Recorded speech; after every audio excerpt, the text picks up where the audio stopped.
Hi, this is former examiner Gary here from Mc IELTS with another edition of silly, mistaken, sometimes crazy or a little stupid IELTS stuff from the internet.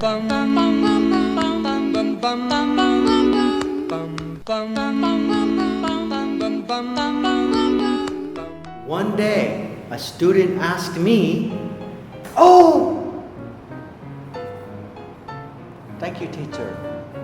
Teacher, I read on the internet that during the speaking test, you have to answer as long as possible on all the questions to score high. Is that true? No, not exactly right.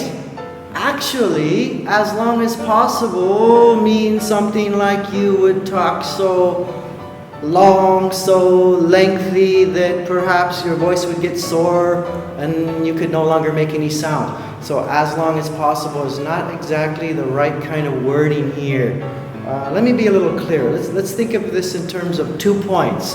A, how long are you supposed to talk for each question on each different part?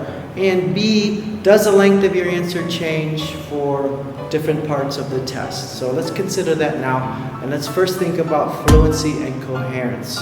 If we look at the band descriptor sheets, also called the assessment criteria sheet, under fluency and coherence, band 6, it says, is willing to speak at length though may lose coherence at times.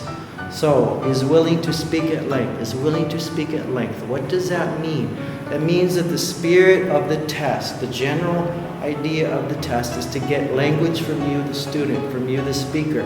So generally speaking, you should be speaking longer answers, but not as much as possible. Let's break this down now part 1, part 2, and part 3.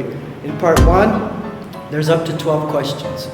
Generally speaking, you should be answering each question about with 3 to 4 sentences.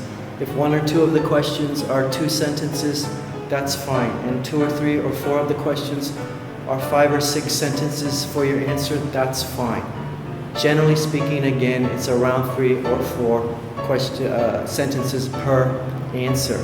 Now, for part 2 in the speaking, you should try to talk the entire 2 minutes. If you don't talk the entire 2 minutes, that doesn't necessarily mean you will get a lower score. You can go and review my video number 14 for more on that.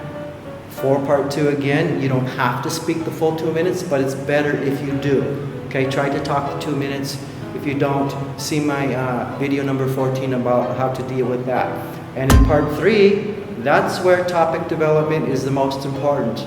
And that's where you should be spending a little more time with your answers. So part 3 should have perhaps 6 to 9 sentence answers would be best.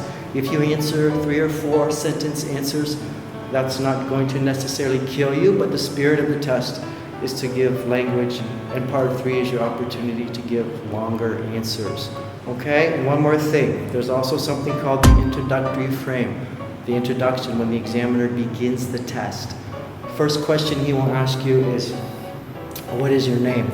Second question he will ask you, what shall I call you? And you can say, call me John, or call me Tom, or whatever you want. Third question is, can I see your identification, please? Give him your identification.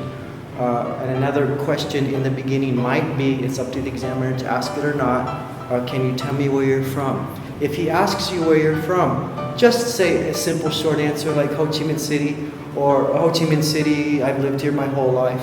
Some students will say something like, I'm from Ho Chi Minh City, which is the economic capital of Vietnam, famous for its tourism and IT industry. We have several tourist attractions. That's not what we want to hear. That's not the right time to give your long answers. That's not going to hurt you if you do that, but it's not going to help you. Wait till the introductory frame is over, and then when he starts asking you the other part 1 questions is when you start giving your longer answers. Okay? Thank you, and see you next time. So, now you know.